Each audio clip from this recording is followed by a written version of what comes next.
Bismillah. Assalamualaikum warahmatullahi wabarakatuh.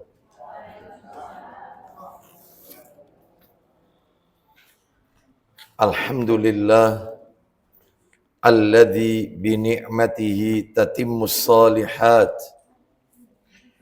wa ashhadu an la ilaha illallah wahdahu la syarikalah wa ashhadu anna Muhammadan abduhu wa rasuluh.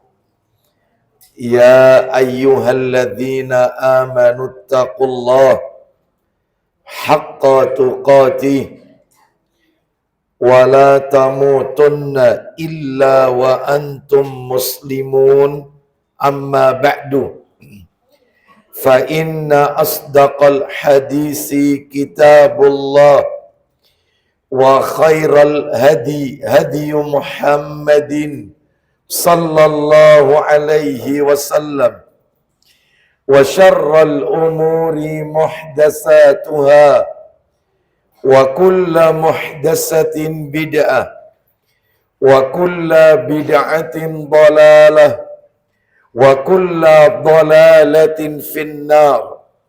Ikhwan wa akhwati fillah, bapak-bapak, ibu-ibu, kaum muslimin dan muslimah, jamaah majelis taklim Tazkiyatun Nafas yang semoga dimuliakan oleh Allah Subhanahu wa taala, kepada pengurus Masjid Az-Zaitun dan Majelis Taklim Tazkiyatun Nafas, pengurus Majelis Taklim Tazkiyatun Nafas yang semoga semuanya dirahmati oleh Allah Subhanahu wa taala.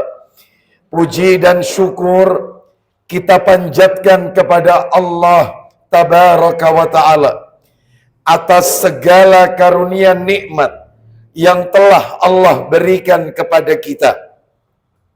Salah satu di antara sekian banyak kenikmatan yang Allah karuniakan kepada kita dan kita rasakan pada sore hari ini adalah Allah Subhanahu wa taala kembali mempertemukan kita di salah satu rumah Allah dari sekian banyak rumah-rumah Allah yang ada di muka bumi ini, yaitu Masjid Az-Zaitun, tetap dalam rangka melaksanakan amalan-amalan ketaatan kepada Allah Subhanahu wa taala.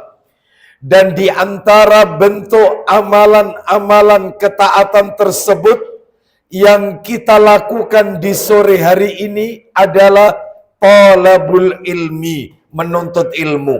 Semoga perjalanan kita dan niat kita untuk menuntut ilmu semuanya tercatat di sisi Allah sebagai amal soleh yang diterima dan diridhai oleh Allah Subhanahu wa taala.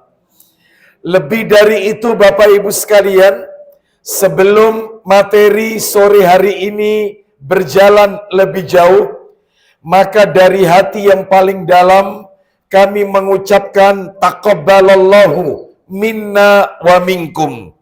Semoga Allah menerima amal ibadah yang kita lakukan di bulan Ramadan kemarin.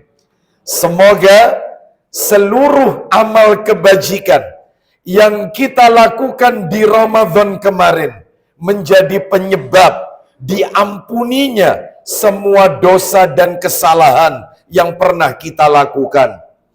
Sebagaimana Rasulullah sallallahu alaihi wasallam, beliau pernah bersabda, as-salawatul khamsu, salat yang 5 waktu. Maksudnya subuh ke zuhur, zuhur ke asar, asar ke maghrib, maghrib ke isya, isya kembali ke subuh. Begitu seterusnya. Wal jum'atu ilal jum'ati, dari Jumat yang satu ke Jumat pekan-pekan berikutnya.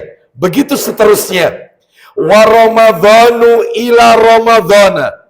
Dari Ramadan yang satu ke Ramadan tahun-tahun berikutnya. Begitu seterusnya. Mukaffiratun ma bainahunna idza jtunibatil kabair. Merupakan peluntur, penghapus dosa di antara keduanya selama tidak melakukan dosa besar. Maka kita berdoa kepada Allah, semoga Allah ampuni semua dosa-dosa kita. Bapak Ibu kaum muslimin dan muslimah rahimani wa rahimakumullah. Sore hari ini seperti biasa kajian kita di Rabu pekan kedua Ba'da Asar. Materinya membahas kitab yang ditulis oleh seorang ulama besar di masanya, yaitu Imam Bukhari rahimahullah. Di mana kitab yang kita bahas adalah kitab Al-Adabul Mufrad. Kitab yang berisi tentang etika, tentang adab. Baik.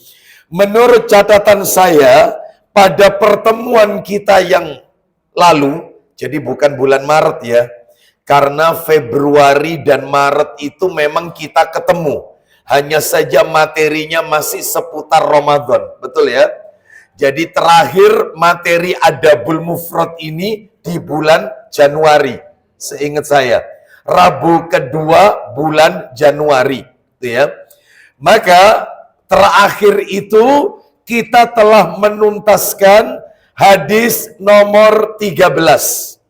Sehingga hari ini kita akan memasuki bab yang baru. Nomor hadis yang baru. Tidak melanjutkan yang kita bahas di bulan Januari. Karena itu sudah tuntas nomor 13. Baik.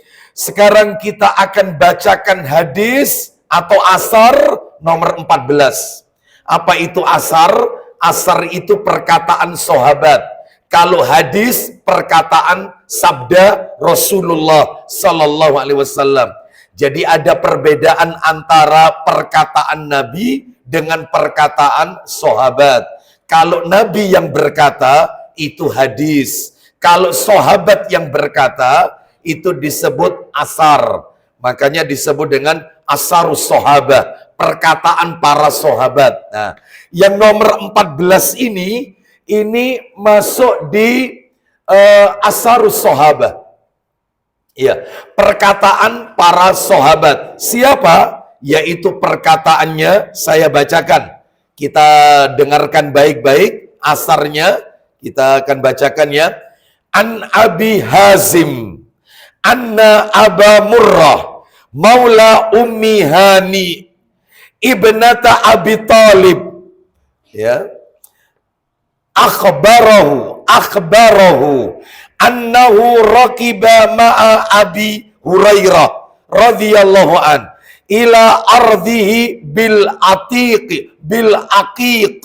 artinya dari Abu Hazim bahwa Abu Murrah, siapa Abu Murrah ini? Mantan budaknya Ummu Hani. Dari Abu Murrah, budak yang dimerdekakan oleh Ummu Hani binti Abu Talib. Berarti Abu Talib itu punya anak perempuan namanya Ummu Hani. Punya anak laki namanya Ali, menikahi Fatimah. Ya. Lah ini punya anak perempuan namanya Ummu Hani. Ummu Hani binti Abu Talib. Baik, kita lanjutkan. Ia bercerita, berarti pembawa ceritanya Ummu Hani. Sang pembawa ceritanya Ummu Hani binti Abi Talib. Ia bercerita bahwa suatu ketika ia naik kendaraan. Ya, suatu ketika ia naik kendaraan, ya, bersama Abu Hurairah radhiyallahu an. Tentunya bersama, bukan berboncengan. Ke daerahnya, yaitu Al-Aqiq. Mana itu Al-Aqiq? Nanti kita akan jelaskan. Di mana Al-Aqiq itu? Yang jelas bukan di Pondok Maritim, yang jelas, ya, Bukan, ya di mana ini Al-Aqiq nanti kita akan jelaskan. Baik, jadi ada satu kawasan namanya Al-Aqiqah. Baik, kita lanjut. Yaitu lembah yang diberkahi. Jadi Aqiq ini, Al-Aqiq ini sebuah lembah yang diberkahi, ya, yang berada di kota Madinah. Nah, itu intinya. Nanti kita akan tunjukkan hadis yang berbicara tentang lembah Al-Aqiq ini secara tersendiri. Nanti setelah ini ya. Baik, kita lanjutkan apa yang terjadi. Jadi Ummu Hani binti Abi Thalib bersama Abu Hurairah radhiyallahu an berada di lembah Al-Aqiq. Apa yang terjadi? Fa'idha dakhala ardhahu saha bi'a'la sautih. Artinya, ketika memasuki lembah itu, yaitu lembah Al-Aqiq, sahabat Abu Hurairah radhiyallahu an mengangkat suaranya, berarti meninggikan suara. Suaranya diangkat dengan mengucapkan. Nah, kita dengarkan ucapan Abu Hurairah. Apa kata Abu Hurairah? Alaikissalam wa rahmatullahi wa barakatuh ya ummatah. Ya, artinya alaikissalam, semoga engkau mendapatkan keselamatan, rahmat dan barokah dari Allah Azza wa Jalla. Wahai ibu, berarti rupanya ibunya Abu Hurairah tinggalnya ada di lembah itu, lembah Al-Aqiq, ada di lembah itu. Ya, tinggal di lembah tersebut. Lalu apa yang terjadi? Taqul, ibunya lalu menjawab. Nah, berarti ibunya ada di situ. Apa kata ibunya? Wa alaikassalam. Ustaz tadi kok alaikissalam? Kenapa kok tidak alaikum? Ya, karena seorang diri dan itu pun wanita. Makanya bunyinya bukan K, tapi Ki. Alaikis, karena satu orang. Kalau orangnya banyak, alaikum. Nah, gitu ya. Ini karena seorang. Alaikissalam warahmatullahi wabarakatuh. Wahai ibu.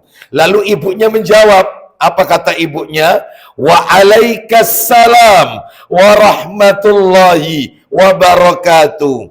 Engkau juga semoga Allah memberikan kepadamu keselamatan, rahmat dan barokah. Lalu apa yang terjadi? Yaqul, Abu Hurairah melanjutkan perkataannya.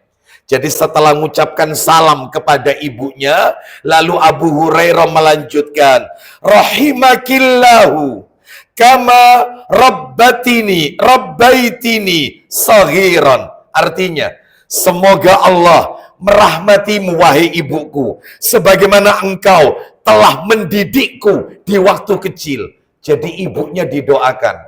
Ibunya didoakan. Lalu apa yang terjadi? Fataqulu ya bunayya. Ibunya menjawab, kembali ikut mendoakan anaknya. Apa kata ibunya? Ya bunayya, wa anta fajazakallahu khairan wa radhiya anka kama barartani kabira. Artinya, wahai anakku, engkau termasuk juga demikian. Semoga Allah membalasmu dengan kebaikan, meridhoimu sebagaimana engkau telah berbuat baik kepadaku saat engkau telah dewasa.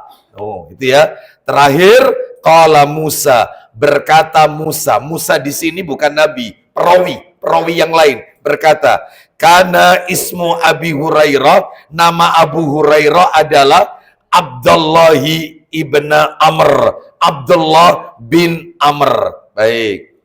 Sekarang saya jelaskan hadis ini, ibu-ibu, bapak-bapak sekalian. Hadis ini, Bapak Ibu, mirip persis yang kita bahas di bulan Desember. Mirip persis yang kita bahas di bulan Desember 2025. Apa itu? Adabul Mufrad yang nomor 12. Masih ingat ya? Adabul Mufrad nomor 12. Mirip persis. Mirip. Ceritanya kan gitu. Jadi kalau yang nomor 12 itu dikatakan, ini saya ringkas dulu ya, materi yang Desember. Yang nomor 12 itu dikatakan Abu Hurairah, yaitu ketika berada di Zulhulaifah. Kalau ini kan Al-Aqiq, nanti kita akan lihat apa betul ini Al-Aqiq itu Zulhulaifah. Nanti kita akan lihat. Nah, ketika Abu Hurairah berada di Zulhulaifah, rupanya Abu Hurairah rumahnya di situ. Dan rumah ibunya juga di situ. Abu Hurairah ketika akan melaksanakan tugas yang diberikan oleh gubernur Madinah, saat itu namanya Muawiyah. Nah, itu hadisnya bilang begitu. Jadi Muawiyah itu kalau mau melakukan perjalanan safar, itu menyerahkan urusannya ke Abu Hurairah. Itu setiap kali Abu Hurairah akan melaksanakan tugas, setiap pagi masuk ke rumah ibunya. Sambil mengucapkan Assalamualaikum warahmatullahi wabarakatuh, Assalamualaikum warahmatullahi wabarakatuh, semoga Allah merahmatimu wahai ibuku, semoga Allah memberkaimu. Ibunya didoakan, lalu ibunya menjawab waalaikumsalam warahmatullahi, dan seterusnya. Mirip kayak tadi. Terus itu dilakukan ketika mau berangkat tugas. Pulang dari tugas, itu tidak langsung pulang. Mampir ke rumah ibunya dulu. Mengucapkan yang sama ketika di pagi harinya. Jadi tiap hari pulang pergi, berangkat dan pulang, itu mampir ke rumah ibunya untuk mendoakan ibunya. Kira-kira ada nggak anak seperti ini? Mau berangkat kantor kerja, mampir ke rumah ibunya, ibunya didoakan, pulang kerja ndak langsung pulang ke rumah, mampir ke rumah ibunya dulu, mendoakan ibunya. Lah ibunya waduh luar kota ya Ustaz. Nah, ya. Ini kan dekat, ini masalahnya dekat. Wis jangan gitu, yang dekat aja, yang dekat. Ya, antara Sepanjang sama Pondok Maritim, gitu aja. Kan deket toh, nggak jauh. Kira-kira ada anak seperti ini kayak Abu Hurairah? Kayaknya jarang kayaknya ya. Dia kalau pulang kantor, ya sudah ketemu istri dulu, ketemu anak-anak dulu. Ini enggak, ketemu orang tua dulu. Menyampaikan salam dan mendoakan. Jadi ini hadis nomor 12. Itu di bulan Desember Bapak Ibu. Lah ini nomor 14 mirip. Jadi nggak beda jauh materinya dengan yang nomor 12. Hanya saja akan saya berikan penambahan. Baik, sekarang pelajaran apa yang bisa kita ambil dari hadis ini? Satu, yang pertama nih. Yang pertama, hadis pelajaran ya. Pelajaran. Ini papanya nggak kurang kecil ini ya. Ya. Hah? Kenapa? Imut ya. Adabul mufrad ya. Adabul mufrad. Iya, tak pikir besar gitu ya. Jadi enak saya ya. Gak apa-apa, yang kecil. Diawali yang kecil dulu memang. Ya. Nomor 14. Ya. Pelajaran yang bisa diambil adalah pelajaran yang bisa diambil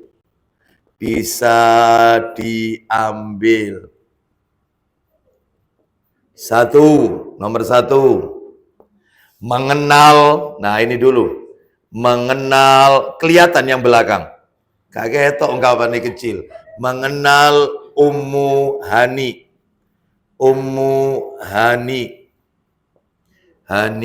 binti siapa tadi? Abu Thalib. Baik. Mengenal Ummu Hani binti Abu Thalib. Baik. Siapa Ummu Hani binti Abi Thalib ini? Maka caranya saya akan berikan beberapa. Yang pertama adalah saya dikte aja karena papanya nanti nggak cukup. Saya dikte. Ya. Saya dikte saja. Jadi yang pertama adalah yang pertama kita kenali dulu paman-paman Rasulullah Sallallahu Alaihi Wasallam. Kita kenali itu dulu. Paman-paman Rasulullah Sallallahu Alaihi Wasallam. Berarti maksudnya paman Rasulullah ini berarti saudara laki-laki ayahnya Rasulullah. Nah, kan gitu ya. Saudara laki-laki ayahnya Rasul. Makanya paman. Paman Nabi. Lah Bapak Ibu harus tahu, paman Nabi itu jumlahnya ada 11. 11 paman Nabi. Laki semua ini. Oh namanya paman ya, laki kan. Ini ya 11. Nanti ada tantenya, ada. Ini baru yang laki. Ya, baik. Siapa saja yang nulisnya jangan keliru ya, jangan keliru. Yang nomor 1 paman Nabi, jadi saudara kandungnya ayah Nabi. Saya tanya, ayahnya Nabi siapa namanya? Abdullah, berarti saudara kandungnya Abdullah. Nah, gitu ya. Ada 11. Berarti kalau gitu Pak Ustadz kesimpulannya, anaknya Abdul Muthalib, kakeknya Nabi, berarti rolas Pak Ustadz. Iya, termasuk bapaknya Nabi. Kan kakeknya Nabi Abdullah, kakeknya Nabi kan Abdul Muthalib. Abdul Muthalib punya anak 12. Yang salah satunya ayahnya Nabi. Berarti kalau gitu sisanya itu paman Nabi. Paham sampai di sini? Baik. Siapa paman Nabi ini? 11 orang itu. Yang pertama adalah Al-Harits. Al-Harits. Ya, bisa nulisnya Al-Harits. Al-Harits pakai TS. Harits. Jadi bukan Haris, bukan. Harits. Ya, ini kecilin ya sebentar. Al-Harits, ya, itu paman tertua. Jadi Anda kasih dalam kurung tertua. Yang kedua, Qutsam.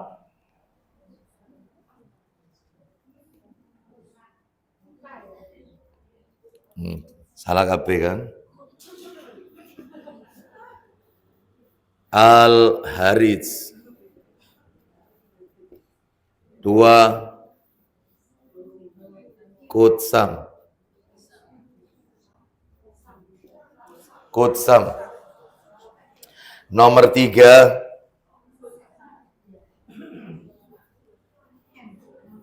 Az-Zubair. Qutsam. Az-Zubair. Nomor 4 Al-Abbas.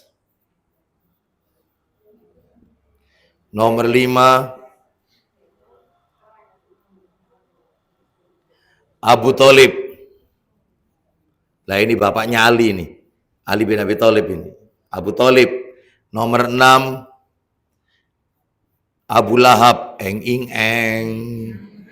Abu Lahab. Ya. Nomor 7. Ya, paman Nabi. Abdul Ka'bah. Abdul Ka'bah. Namanya hambanya Ka'bah. Abdul Ka'bah. Ya. Bulan depan segini aja papannya ya. Ya. Nomor 8 Al-Mughirah. Kelihatan belakang. Al-Mughirah. Atau dalam kurung disebut Hijl. Hijl. Panggilannya Hijl. Ya, Al-Mughirah. 9. Saya kasih sampingnya begini. Yang ke-9 adalah Dhirar.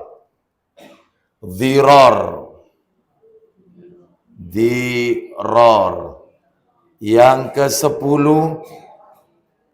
ya Al-Ghidaq Mus'ab. Saya tulis ini ya, Al-Ghidaq Mus'ab. Wangil-wangil gini Ustaz. Namanya Ustaz. 11 terakhir Hamzah. Hamzah. Dalam kurung termuda. Paman Nabi paling muda ini. Ustadz ini urutan-urutan anaknya Abdul Muthalib. Ya ini urutannya. Salah satunya di sini anaknya Abdul Muthalib ada ayahnya Nabi. nomor 12, yaitu Abdullah. Tapi ini kan bicara paman, maka tidak saya masukkan. Kita kan sedang tidak bicara anaknya Abdul Muthalib. Kita sedang berbicara paman-pamannya Rasulullah. Berarti saudara kandungnya Abdullah, bapaknya Nabi. Ya ini. Sekarang saya akan lingkari yang masuk Islam, Bu, dari 11 ini, sing Islam, itu cuma 2, Bu. Hanya 2. Lainnya kafir. Nomor 4 sama nomor 11. Hanya 4 dan 11 yang masuk Islam. Lainnya tidak Islam. Baik. Sudah ditulis? Sekarang saya sampaikan bibinya Rasulullah. Berarti saudara kandungnya Abdullah yang perempuan. Tantenya Nabi. Nah, tante tapi dari bapak ya. Tante dari bapak. Ini semua dari bapak semua, bukan dari ibu. Jadi, paham maksudnya di sini ya? Baik. Sekarang bibinya Rasulullah. Tantenya Rasulullah, anak-anaknya Abdul Muthalib yang perempuan. Nah, intinya itu. Saya hapus ya. Nulis dewi. Hapus dewi. Ya. Baik, sekarang kita masuk yang nomor 1, tante-tantenya Rasulullah. Ada berapa bibinya Nabi Sallallahu Alaihi Wasallam? Maka bibi Nabi ada 6. Ada 6. Yang pertama, oke ini aja deh. Yang pertama, Sofia. Loh ini istri Nabi? Bukan. Istri Nabi memang ada yang namanya Sofia binti Huyai. Ini Sofia binti Abdul Muthalib. Ini ya, Sofia. Yang kedua adalah Atikah. Ada orang yang namanya Atikah? Ini Atikah, A-nya double 2, panjang bacanya. Atikah. Pakai ain, makanya ada komanya. Pakai ain, Atikah. Nomor 3, tantenya Nabi, Barrah. Barrah. Nomor 4, Arwa. Bukan arwah. Arwa. Ya. Nomor 5, Uwaimah. Umaimah. Umaimah. Umaimah. Nomor 6, tantenya Nabi, yaitu Ummu Hakim. Ummu Hakim. Ummu Hakim. Nah,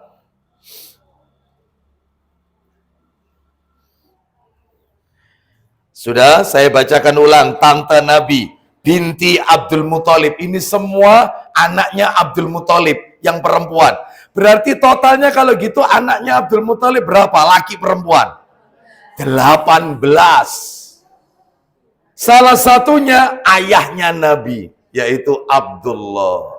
Nah ya, clear? Siapa yang perempuan? Sofia, Atikah, Barrah, Arwa, Umaimah, Ummu Hakim. Nah, sudah selesai ini.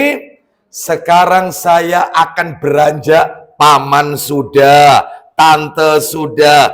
Sekarang saya akan beranjak misanannya Nabi. Nah, nanti ketemu namanya orang Ummu Hani nanti. Akan ketemu. Saya mau tanya, jadi kalau Nabi itu anaknya Abdullah, paman-pamannya Nabi itu kalau punya anak, berarti sama Nabi apa berarti? Misanan atau sepupu. Sekarang kita bicara misanan laki-laki.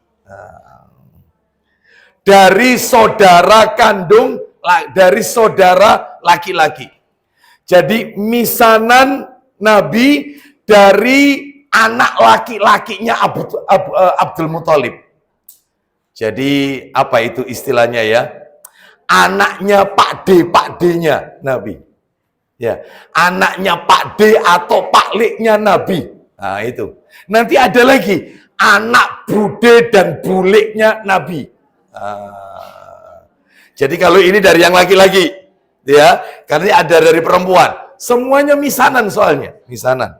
Sekarang saya akan sampaikan misanan Nabi. Sepupu Nabi. Dikasih judul sendiri loh ya. Dikasih judul sendiri. Sekarang kita bicara apa tadi? Sepupu Nabi. Sepupu atau misanan Nabi ada 25. Itu yang laki-laki, dari yang laki-laki toh, ya. Enggak saya tulis semua, enggak.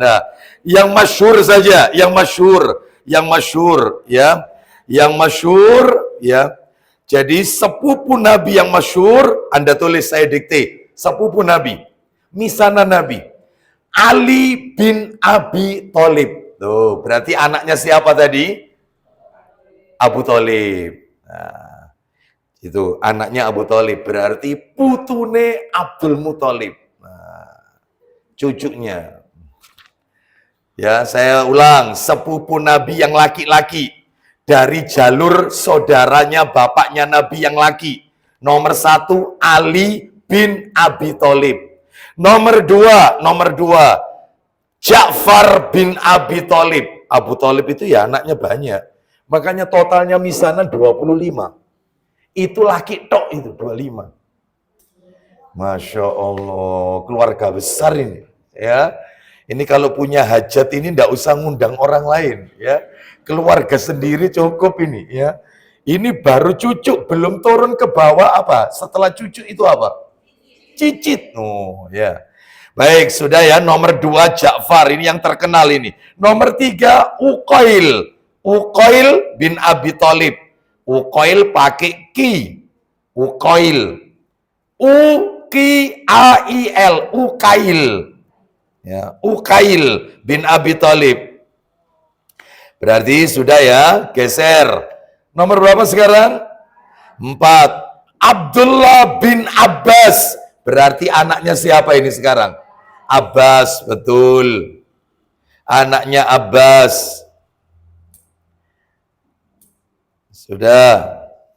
Anaknya Abbas. Dah ya. Terus ada lagi. Nambah lagi. Al-Fadl bin Abbas. Al-Fadl. Bisa nulisnya Al-Fadl. Al-spasi Fadl. F-A-D-H-L. Fadl. Fadil, Fadl. Ya. Al-Fadl bin Abbas. Itu berarti masih anaknya siapa? Abbas. Berikutnya nomor berapa? 6. Ubaidullah bin Abbas. Ubaidullah bin Abbas.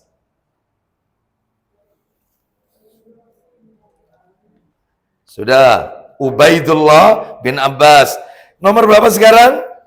7. Kisem. Nah gini nulisnya. Kisem.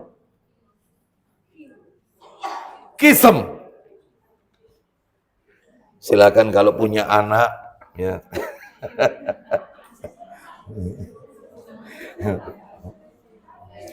Kisem. Ya. Bin Abbas. Anaknya Abbas lagi. Kisem. Sudah. Clear. Sekarang nomor berapa? 8. Beda sekarang nomor 8. Abu Sofyan bin Haris. Berarti anaknya siapa ini? Haris. Haris itu saudara atau paman Nabi yang tertua. Betul. Yang tertua. Nomor 1 tadi. Abu Sofyan bin Haris. Anaknya Haris. Sudah. Terakhir, nomor berapa? 9. Nomor 9, Robi'ah bin Al-Haris. Anaknya Al-Haris. Robi'ah bin Al-Haris. Wis ya? Sudah. Sekarang sebelum masuk ke tante, artinya sepupu dari tante, anaknya tante. Kalau ini kan anaknya paman tadi, laki semua. Ternyata Bu, yang panjenengan tulis tadi itu 1 sampai berapa tadi? 9, semuanya masuk Islam semua. Islam. Kecuali 2 orang. Tulis, tidak ada di catatan Anda. Makanya tak sendirikan. Kecuali 2 orang, tidak masuk Islam. 9 orang tadi itu, misanan-misanan masuk Islam. Kecuali cuma 2 tok. Siapa itu? Nomor 1 atau nomor 10 gitu aja. Lanjutannya biar tahu jumlahnya, totalnya. Nomor 10, Thalib bin Abi Thalib. Thalib bin Abi Thalib. Thalib bin Abi Thalib. Berarti anaknya Abu Thalib ada yang kafir. Ada yang Islam namanya Ali, itu jadi mantunya Nabi nanti, Ali. Ada yang dulure Ali tapi kafir. Namanya Thalib bin Abi Thalib. Paham sampai di sini? Yang terakhir 11, makanya jumlahnya 11. Ya, jumlahnya 25, yang kita ketahui yang terkenal aja. Berarti yang belum kita ketahui ada 14. Ya kan totalnya 25 misanannya Nabi. Ini baru sekarang nomor berapa? 11. Yang ke-11 ini yang tidak Islam. Namanya Utaibah bin Abi Lahab. Anaknya Abu Lahab. Utaibah. Utaibah. U-T-A-I Utaibah. Ya. Utaibah bin Abi Lahab. Bapaknya kafir, sa'anai kafir. Ya, termasuk tadi itu. Ya, Abu Thalibnya kafir, pamannya Nabi. Anaknya juga yang satu ini namanya Thalib bin Abi Thalib juga ngikuti jejak bapaknya. Nah, Ustadz, yang tidak kita ketahui namanya totalnya kan kurang berapa? 14. Itu semuanya Islam. Iya, Islam. Yang tidak Islam itu dari 25 itu cuma 2. Berarti 23 orang Islam yang 2 kafir. Cuma 2 ini aja. Thalib bin Abi Thalib sama Utaibah bin Abi Lahab. Nah, sudah ya. Sekarang kita masuk misanan Nabi dari bude atau bule. Bude atau bule. Betul? Ada berapa? 1. Ummu Hani. Lah ketemu namanya. Wis.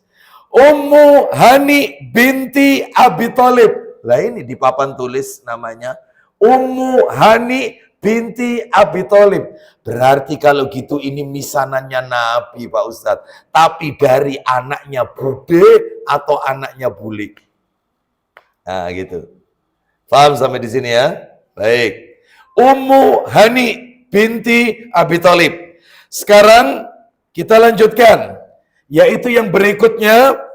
Sepupu Nabi dari bude atau bule adalah Doba'ah bin Az-Zubair. Begini nulisnya. Loh kok bin Az-Zubair? Iya kan suaminya beda sudah. Kan ngikuti suami bapak. Doba'ah. Doba'ah. Binti Az-Zubair. Oh ini nanti ujian keluar ini. Ya. Doba'ah binti Az-Zubair.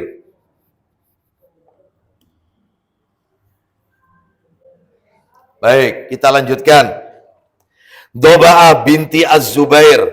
Terus kemudian sepupu Nabi yang dari bude atau bule berikutnya adalah Dirrah binti Abi Lahab. Ini Islam ini. Jadi ada anaknya Abu Lahab yang Islam. Ya. Dirrah, namanya Dirrah atau Durrah. Nah, gini, saya hapus ya. Sekarang berikut nomor berapa ini berarti? 3. Dirrah. Dirrah atau Durrah. Boleh. Durrah. Binti betul Abi Lahab. Ternyata bapaknya kafir, anaknya Islam yang perempuan. Kalau tadi ada satu anaknya Abu Lahab yang kafir. Ini paman Nabi Abu Lahab ini. Nah ini Dirrah binti Abi Lahab. Nah, Dirrah atau Durrah. Ya. Terus kemudian Berikutnya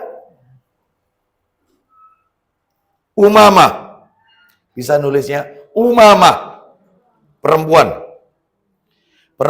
Umamah binti Hamzah. Umamah binti Hamzah.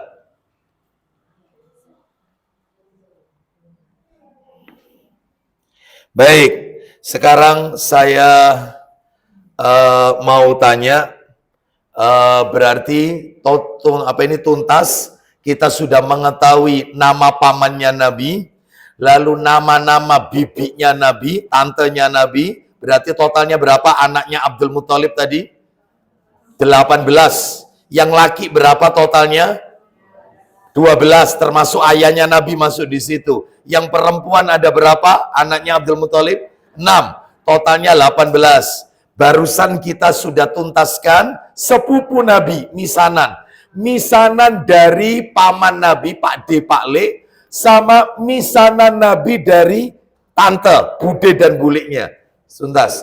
Berarti Ummu Hani dalam hadis yang saya bacakan tadi, Adabul Mufrad nomor 14, Ummu Hani binti Abu Thalib, kalau begitu jawabannya apanya Nabi ini?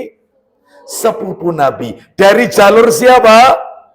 Dari jalur bibinya Nabi, tantenya Nabi. Ya, baik. Sekarang kita masuk pelajaran yang nomor 2. Betul ya? Pelajaran nomor 2 dari hadis yang tadi.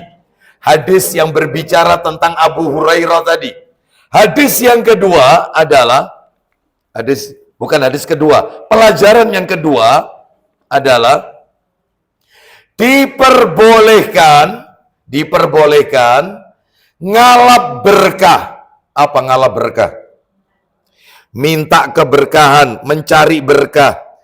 Diperbolehkan ngalap berkah ke beberapa tempat yang disyariatkan.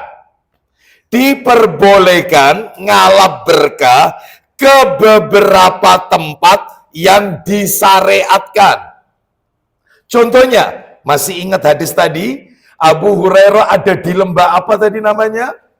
Al-Aqiq. Al-Aqiq, lembah yang diberkahi. Nah, berarti boleh ngalap berkah di tempat-tempat yang diberkahi, yang disyariatkan. Sebelum ini saya sampaikan tambah panjang, begini Bapak Ibu sekalian, perlu panjenengan ketahui, ngalap berkah itu ada yang disyariatkan, ada yang tidak disyariatkan. Yang tidak disyariatkan banyak di sekitar kita, banyak. Ya, saya kalau boleh ngasih contoh, banyak sekali.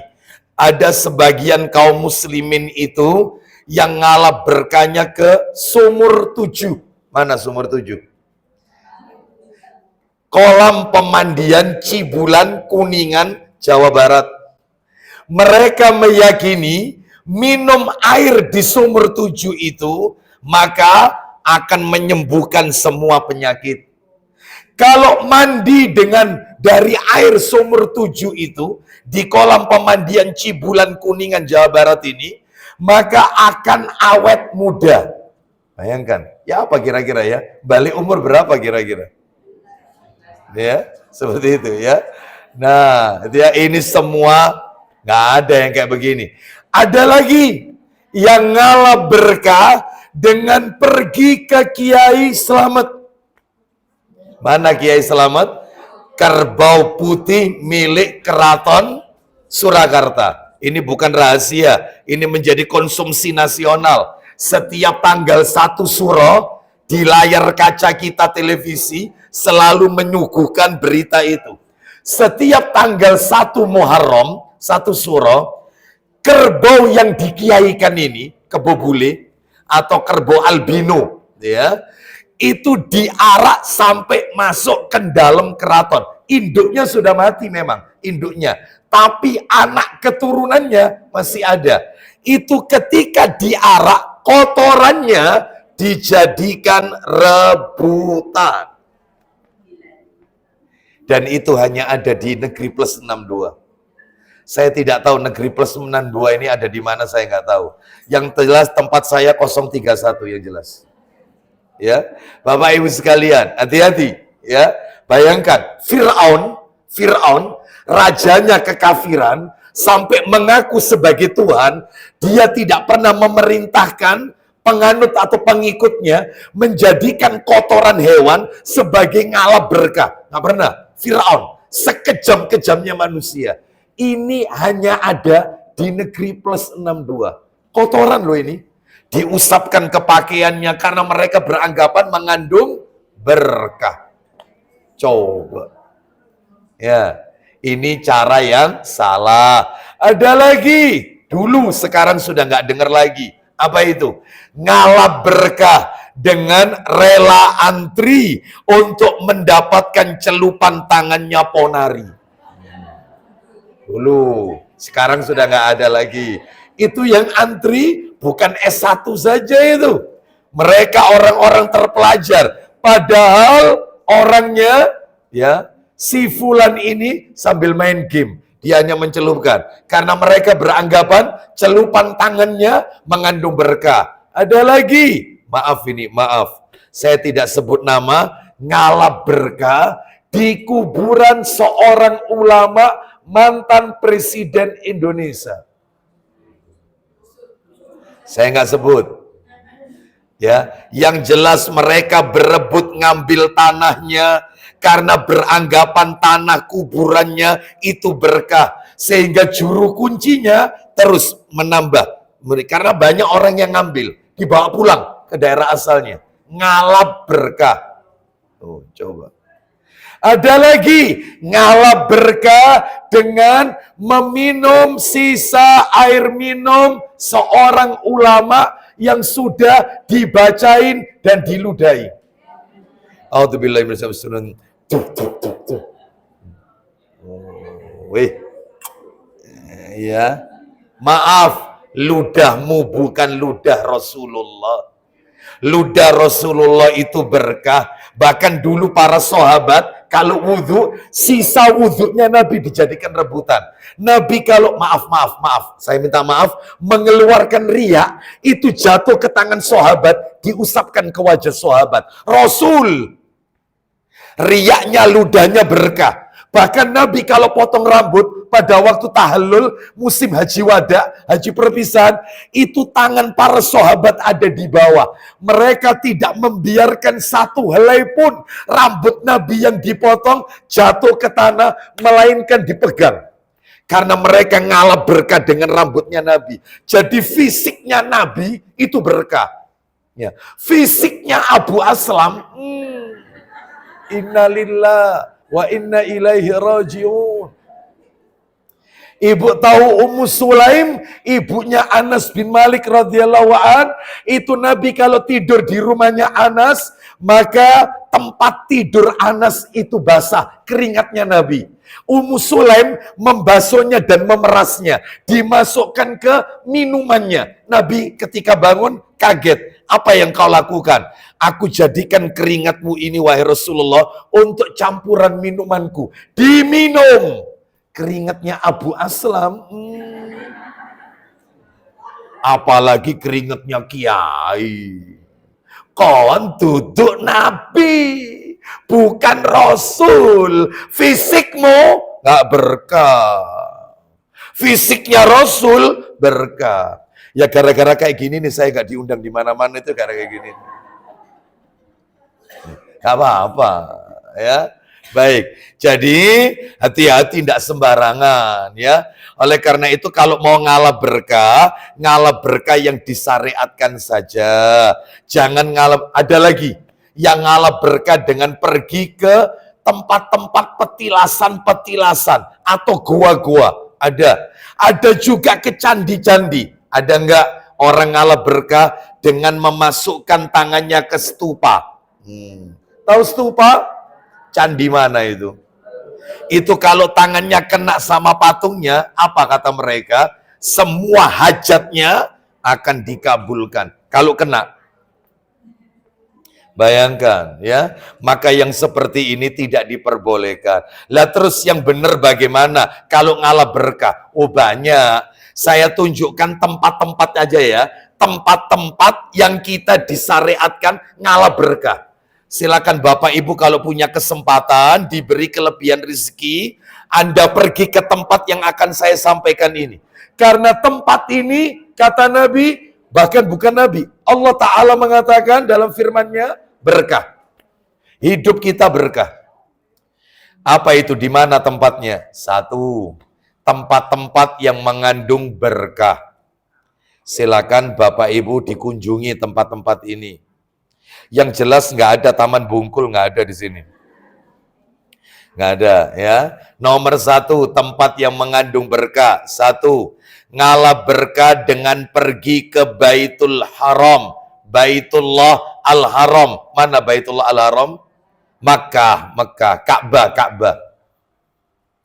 Ngalah berkah dengan pergi ke Baitullah Al-Haram, yaitu Ka'bah yang ada di Mekah. Mana dalilnya? Ayo minta tolong, siapa mau bantu bacakan terjemahannya saja. Suratnya dibuka Ali Imran. Ali Imran. Ayatnya adalah ayat 96. Kita dengarkan murotalnya ya. Ali Imran ayat 96. Allah Ta'ala berfirman, Ali Imran 96. Kita dengarkan. Allah Ta'ala berfirman. Siap terjemahannya. Allah berfirman. Mekah.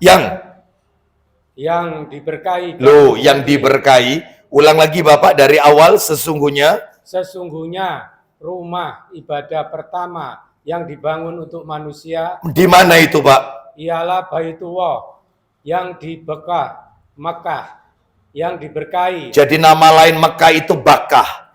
Bakkah itu Mekah. Terus lanjut. Dan menjadi petunjuk bagi seluruh alam. Naam, betul. Barakallahu fiik. Jadi ini menunjukkan pergi ke Baitullah Al-Haram, yaitu Makkah, Bakkah, maka akan diberkahi. Diberkahi apanya? Rizkinya, keluarganya, pekerjaannya, anak keturunannya. Rizki yang ia keluarkan akan diganti oleh Allah. Gak ada ceritanya orang pulang umroh tambah miskin. Gak ada. Rizkinya akan diganti oleh Allah. Dan tidak ada satupun sampai sekarang orang yang berangkat umroh private menelan biaya yang tidak cukup 40 juta, bahkan di atas 50-60 juta per pax-nya, itu pulang ke tanah air menyesal. Nggak ada. Bahkan terus sambatan, ya Allah duitku nggak ada. Bahkan kepingin sudah datang ini, capek, uang habis banyak, kepingin balik lagi. Itulah, jadi daya magnetnya Ka'bah ini kuat sekali.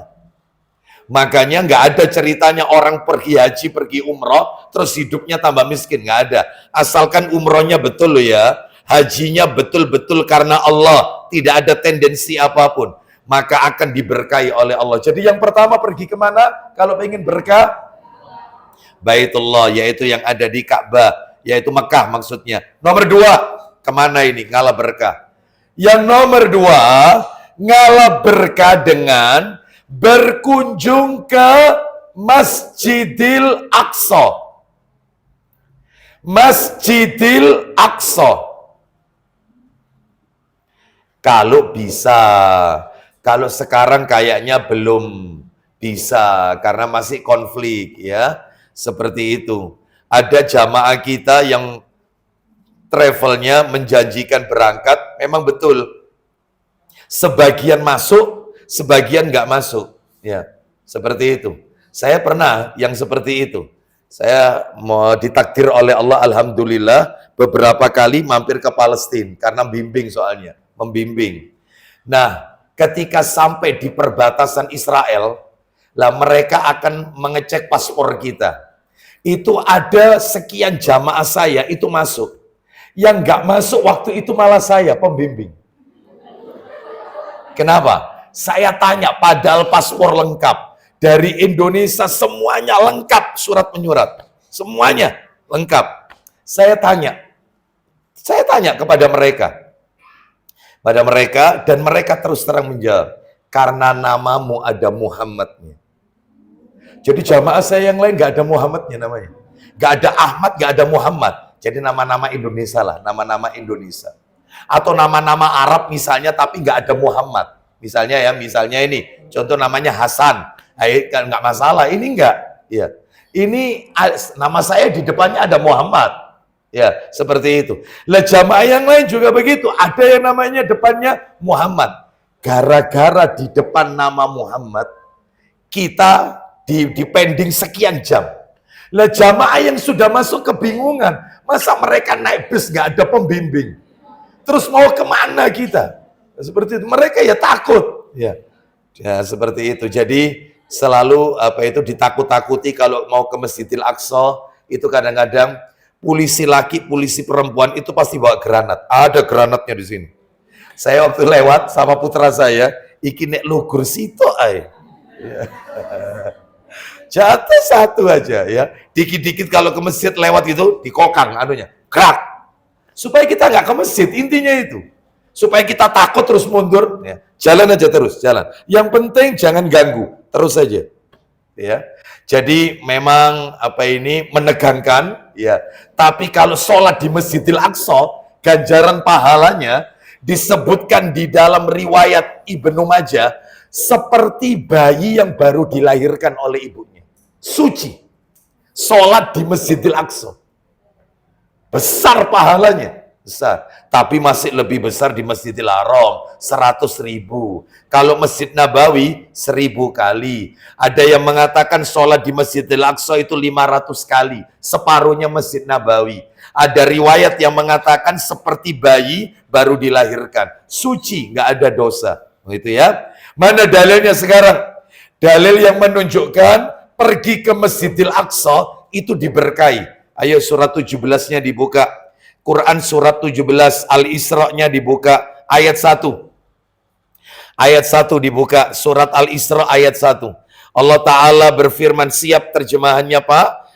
Maha suci Allah yang telah memperjalankan hambanya pada malam hari dari Masjidil Haram ke Masjidil Aqsa. Nah, dari Masjidil Haram ke Masjidil Aqsa. Lanjut poinnya, silakan. Yang telah kami berkahi sekelilingnya. Nah, ya kan, sekelilingnya. Jadi Bapak Ibu harus tahu, Masjidil Aqsa ini, Palestina ini adalah negerinya para nabi dan rasul. Semua nabi dan rasul itu setelah Nabi Nuh alaihissalam, Nabi Ibrahim alaihissalam, semuanya berasal dari Al-Aqsa. Semuanya. Bahkan nanti Dajjal pun dibunuh, yaitu di satu desa namanya Bab Lud. Ya, Bab Lud, Dajjal nanti matinya di situ. Dan dibunuh oleh Nabi Isa alaihissalam. Tidak ada satupun orang yang sanggup membunuh Dajjal, kecuali Isa alaihissalam. Ya, baik, kita lanjutkan. Jadi, negeri ini adalah negeri yang dilindungi oleh sayap-sayapnya para malaikat. Itu yang dikatakan oleh Rasulullah SAW dalam kitab Sahih Targhib wa Tarhib di jilid yang ke-6. Baik, sekarang kita lanjutkan. Ngalap berkah di tempat yang diberkahi nomor 3. Ngalap berkah dengan pergi ke negeri Syam. Ngalap berkah dengan pergi ke negeri Syams. Ayo, siapa yang tahu negeri Syam itu negeri mana saja? Ada 4 negara yang masuk Syam. Syria. Cina? Masuk Cina. Gimana ya? Mana? Suriah, betul, atau Syria. Terus kemudian Palestina. Nomor 3 Lebanon. Betul. Nomor 4 Jordan. Jadi itulah negeri Syam, Palestina, Jordania, ya. Karena kita kalau mau ke Palestina turunnya harus di Jordan. Dari Jordan masuk ke perbatasan Israel, baru kemudian masuk ke daerah Hebron dan seterusnya. Palestina, Jordan, lalu kemudian Syria, Lebanon. Ya, Lebanon. Baik. Sudah pernah ke sana semua? Ini ternyata negara yang kita sebut ini sekarang ini gimana? Konflik semuanya, ya. Baik, ya kita berdoa kepada Allah Subhanahu wa taala, semoga Allah menyelamatkan seluruh kaum muslimin di negeri-negeri yang kita sebutkan ini, ya. Baik, semoga mereka yang wafat jihad mudah-mudahan tercatat di sisi Allah sebagai penduduk surganya Allah Azza wa Jalla. Baik. Mana dalilnya? Pergi ke negeri Syam itu berkah. Dalilnya surat 38, surat 34. Surat 34 itu surat nomor 34 surat apa Bapak Ibu? Betul, Saba. Surat nomor 34 itu Saba. Ayatnya ayat 18. Saba ayat 18. Kita dengarkan Allah Ta'ala berfirman. Dan kami jadikan antara mereka penduduk Sabak dan negeri-negeri yang kami berkahi, Syam. Syam, negeri yang kami berkahi, yaitu Syam. Lanjut. Beberapa negeri yang berdekatan. Terus. Dan kami tetapkan antara negeri-negeri itu jarak-jarak perjalanan. Ya, terus. Berjalanlah kamu ke negeri-negeri itu pada malam dan siang hari dengan aman. Sekarang masih belum bisa, belum aman. Ya, ini negeri yang diberkahi. Mending ke sini, ya. Daripada healing ke ya Bangkok. Ya. Seperti itu. Ngapain ke Bangkok, ya? Seperti itu. Ngapain? Ya, ke negeri mana? Hong Kong. Ya. Jambangi Jackie Chan. Ya, ngapain? Ya. Baik, kita lanjutkan. Pergi ke Korea, ya. Apalagi ke Pattaya. Waduh, ngapain sana, ya? Ya, ngapain? Istighfar yang banyak. Baik, kita lanjutkan. Yang nomor berapa? 4. Yang keempat, ngalah berkah ke tempat-tempat yang diberkahi. Yang keempat adalah ngalah berkah dengan berkunjung ke Madinah. Mekah sudah, Masjidil Aqsa sudah, negeri Syam sudah, sekarang berkunjung ke Madinah. Mana dalilnya? Dalil Sahih Bukhari. Mana kitab saya tadi? Oh ini. Sebentar Mas Khairul, saya carikan, nanti dibantu sama bapaknya. Ya, Pak siapa nama Pak? Amin. Pak Amin. Ya. Pak Amin. Ya. Baik. Nomornya Sahih Bukhari nomor 925. Tapi ini nomor cetakan terjemahan. Kalau nomor aslinya beda. Nomor aslinya 1886. Itu nomor asli di kitab Bukhari. Ini yang kita baca terjemahan. Beda nomor, isinya sama. Isinya sama. 925 Sahih Bukhari. Sudah saya carikan. Tinggal dibaca, dicari. 925. Ya, silakan Bapak dibaca langsung artinya saja. Dari mana itu, Pak? Dari Anas. Dari Anas radhiyallahu anhu, dari Nabi Shallallahu alaihi wasallam. Sabdanya. Apa sabdanya? Silakan Pak Amin. Wahai Allah, ya. Turunkanlah berkah berganda di Madinah. Nabi berdoa, ya Allah turunkan berkah 2 kali lipat berganda di kota Madinah. Lanjut teruskan. Sebagaimana yang telah engkau turunkan di Mekah. Itu ya. Ini menunjukkan kepada kita Madinah itu double, berkahnya double. Ya. Ini doa Nabi dan pasti doanya Nabi dikabulkan oleh Allah Subhanahu wa taala. Yang terakhir, yang nomor 5, ngalah berkah ke tempat-tempat yang diberkahi, di antaranya adalah, ini yang kita bahas tadi, Adabul Mufrad nomor 14. Di mana itu ngalah berkah dengan mengerjakan sholat ngalah berkah dengan mengerjakan sholat pakai mana tadi ya? Oh ini namanya Wadi al-Aqiqah. Nah, wadi itu artinya lembah. Al-Aqiq itu nama lembahnya. Wadi Al-Aqiq, lembah Al-Aqiq. Ini di mana ini Ustadz? Wadi Al-Aqiq. Ini adalah tempatnya sekarang itu tempatnya Zulhulaifah. Zulhulaifah. Sekarang namanya yang terkenal Bir Ali. Bir Ali. Banyak enggak jamaah umroh kalau ngambil mikot di Bir Ali? Oh ya hampir rata-rata. Yaitu Wadi Al-Aqiq itu. Di sana kita sholat atau tidak? Sholat, ya ini. Ya, ngalah berkah. Ada dalilnya, ada dalilnya. Ayo dibuka. Sahih Bukhari, Bapak minta tolong Pak Amin dicarikan. Nomornya 797. 797. Sahih Bukhari. Nomor 797. Itu nomor cetakan terjemahan. Tapi kalau nomor aslinya 1534. 1534.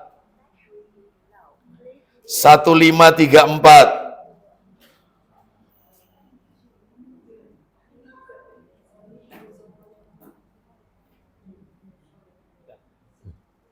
Dari Umar radhiyallahu anhu, katanya, dia mendengar Nabi Shallallahu alaihi wasallam waktu beliau berada di Wadi Al-Aqiq. Nah ini ya, ketika Umar bin Khattab radhiyallahu an berada di Wadi Al-Aqiq. Nah ini yang kita maksud tadi. Lanjut, silakan. Beliau bersabda, oh bukan, ini Umar bin Khattab. Beliau berkata, nah itu ya, beliau berkata. Apa kata Umar? Salli fi hadzal wadi al-mubarak. Silakan, ayo. pada suatu malam datang Jibril membawa wahyu dari Allah kepadaku. Ya, terus kemudian. Katanya, kerjakanlah sholat di wadi lembah yang berkah ini. Nah, kerjakan sholat di Wadi Al-Aqiq. Oh iya, kalau itu namanya sabda Rasulullah SAW.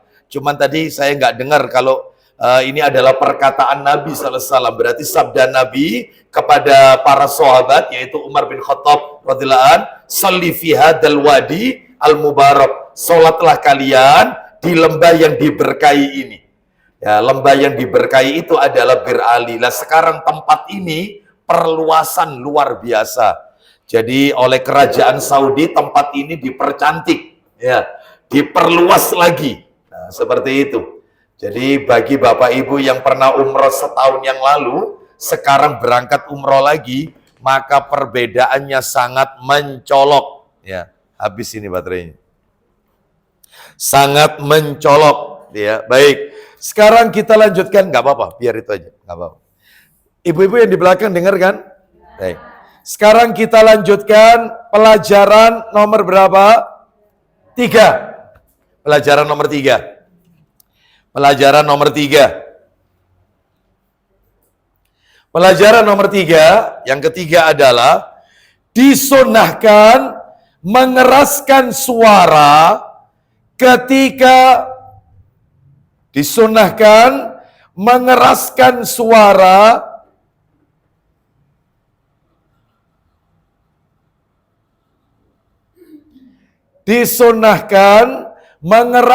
suara ketika mengucapkan dan menjawab salam.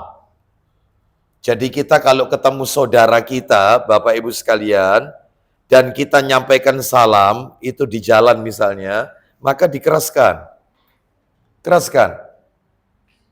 Saya ulang, disunahkan mengeraskan ketika mengucapkan dan menjawab salam, kecuali wanita. Suara wanita dikhawatirkan bisa menimbulkan fitnah. Maka dalam hal ini tidak perlu dikeraskan. Makanya wanita kan tidak disyariatkan adzan. Adzan itu kan syariat laki-laki. Oleh karena itu untuk laki-laki kalau bertemu ya maka keraskan. Ya. Mohon maaf ini sebelum tak kasih dalilnya. Sebelum saya kasih dalil. Salah satu sunnah yang sudah mulai punah asing adalah salam itu diucapkan kepada orang yang dia kenal saja. Jadi kalau tidak kenal, tidak mengucapkan salam. Contoh aja, contoh. Saya tidak sekali dua kali berjumpa dengan saudara kita itu di mall. Di mall. Ketika lewat di mana ini eskalator, sisipan. Ya. Dia nyapa duluan saya. Itu dengan suara sih, Pak Ustadz. Ya. Assalamualaikum. Ya. Keraskan. Ya, baik. Saya pernah melakukan seperti ini. Jadi ketemu saya tahu dia saudara kita kayaknya pernah kelihatan ketika pengajian taklim. Saya sapa. Assalamualaikum. Oh itu semuanya Cino-Cino itu lihat semua. Ada apa ini? Ada apa ini? Ya, seperti itu. Assalamualaikum. Ini mall ini. Ya, semuanya. Lihat semua. Ya. Sama yang beli-beli apa itu, semuanya lihat semua. Keraskan. Karena Nabi yang menyuruh kita. Apa kata Nabi? Idza salamta fa'asmi. Kalau kalian mengucapkan salam, perdengarkan. Fa'innaha tahiyatun min indillahi mubarakatun thayyibatun. Karena ucapan salam itu merupakan penghormatan dari Allah yang penuh berkah dan penuh dengan kebaikan. Ya. Makanya yang keras ya, kecuali kalau di dalam masjid ada orang yang sholat atau orang yang tidur dan seterusnya, maka ya secukupnya saja. Ini kalau ketemu di jalan, ucapkan yang keras. Ya, seperti itu. Baik. Ibu-ibu jangan ya, jangan. Ini bapak-bapak. Baik, kita lanjutkan. Mana dalilnya? Dalilnya di dalam kitab Adabul Mufrad. Kitabnya sama, Adabul Mufrad. Nomornya 1005. Ini kitabnya nggak saya bawa, ini Adabul Mufrad. Ya, kitab Adabul Mufrad, nomornya 1005. Yang tadi sudah kami sampaikan, yaitu idza salamta fa'asmi. Ini perkataannya Ibnu Umar radhiyallahu anhuma. Idza salamta fa'asmi fa innaha tahiyatun min indillahi mubarakatun thayyibatun. Apabila engkau mengucapkan salam, maka perdengarkanlah, keraskanlah, karena salam merupakan penghormatan dari Allah yang penuh barokah dan penuh dengan kebaikan. Baik, sekarang pelajaran nomor 4. Lah untuk nomor 4, nomor 5, dan nomor 6, Bapak Ibu, ini sama persis seperti materi kita di bulan Desember yang nomor 12, karena ceritanya sama, ya. Jadi yang nomor 4, pentingnya seorang anak mendoakan orang tuanya. Kan Abu Hurairah tadi kan doakan ibunya, makanya anak harus mendoakan orang tua. Ayo, saya tanya, kalau tidak salah waktu itu tak kasih tugas ngapalkan doa waktu itu. Iya, iya, betul atau tidak? Saya itu diwirid sama ibu-ibu ini. Ya, supaya lupa, ya. Sumum bukmun umyun. Repot ini, ya. Padahal ayat itu turun bukan untuk itu, ya. Baik. Ayo, tolong sebutkan doa anak kepada orang tua yang ada dalam Al-Qur'an. Apa doanya, yuk? Rabbi firli wali walidayya walil mu'minina yauma yakumul hisab. Terus, oh bukan. Jadi yang ada 2 teks. Perhatikan baik-baik. Ada 2 teks. Yang pertama, Rabbana ghfirli. Rabbana, bukan Robbi firli. Rabbana ghfirli wali walidayya walil mu'minina yauma yakumul hisab. Itu Rabbana firli. Yang nomor 2, Rabbighfirli wali walidayya waliman dakhala baitiya walil mu'minina wal mu'minat. Nah, itu kalau Rabbighfirli. Jadi jangan dibolak-balik. Kalau yang Rabbana firli wali walidayya itu terus apa ini? Rabbana firli wali walidayya walil mu'minina yauma yakumul hisab. Tapi kalau Rabbighfirli itu lebih lengkap. Begini artinya. Rabbighfirli, ya Rabb ampunilah aku. Wali walidayya, ampunilah dosa kedua orang tuaku. Waliman dakhala baitiya, dan ampunilah dosa orang-orang yang masuk ke dalam rumahku. Waliman dakhala baitiya walil mu'minina wal mu'minat. Untuk orang yang beriman laki-laki dan untuk wanita yang beriman, yaitu orang beriman perempuan. Nah, jadi kita bukan hanya mendoakan diri kita, orang tua kita, tamu-tamu kita, juga kita doakan. Nah, itu ada dalam Al-Quran itu. Dan seterusnya. Baik, itu yang nomor 4. Nomor 5, pentingnya orang tua mendoakan kebaikan untuk anaknya. Seperti tadi dalilnya di awal kajian, ibunya Abu Hurairah mendoakan anaknya Abu Hurairah dengan doa kebaikan. Makanya Bapak Ibu sebagai orang tua, kita sebagai orang tua, hati-hati. Setiap apa yang kita ucapkan itu bagian dari doa. Jangan suka nyumpai anak, atau jangan suka menvonis anak. Ya, kamu nakal, kamu kurang ajar sama mama. Jangan. Itu bagian dari doa. Atau ucapan-ucapan, mama ndak ridho, papa ndak ridho dunia akhirat. Jangan. Ridhallah fi ridhal walid, wasuhtullah fi suhtil walid. Keridhaan Allah bergantung keridhaan orang tua. Murka Allah bergantung dengan murka orang tua. Ya. Baik, yang terakhir, ya. Nomor 6, penutup. Ya. Anak yang soleh tidak terlepas dari dua hal. Anak yang soleh tidak terlepas dari dua hal. Yang pertama, hidayah taufik dari Allah. Jadi kalau nggak dapat hidayah, nggak mungkin anak itu soleh. Nggak mungkin. Ini betul-betul murni hidayah taufik dari Allah. Itu yang pertama. Yang kedua, pendidikan orang tuanya. Ya, jadi kalau orang tuanya nggak pernah ngajari yang baik, ya jangan harap. Makanya saya pernah menyampaikan, benda yang patah tidak akan pernah menghasilkan bayangan yang lurus. Benda patah, bengkok, maka bayangannya pun ikut bengkok. Ya, seperti itu. Wallahu a'lam wa bishawab. Bahkan ada istilah buah itu kalau jatuh tidak jauh dari pohonnya. Ya, baik, demikian yang bisa kami sampaikan. Tuntas materi kita, ibu-ibu sekalian, Bapak Ibu.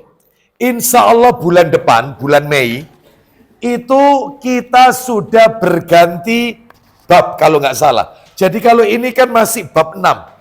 Bab 6. Kalau ibu-ibu punya kitabnya, ada belum bab 6. Lah nanti kita bulan depan itu sudah bab 7. Bab 7.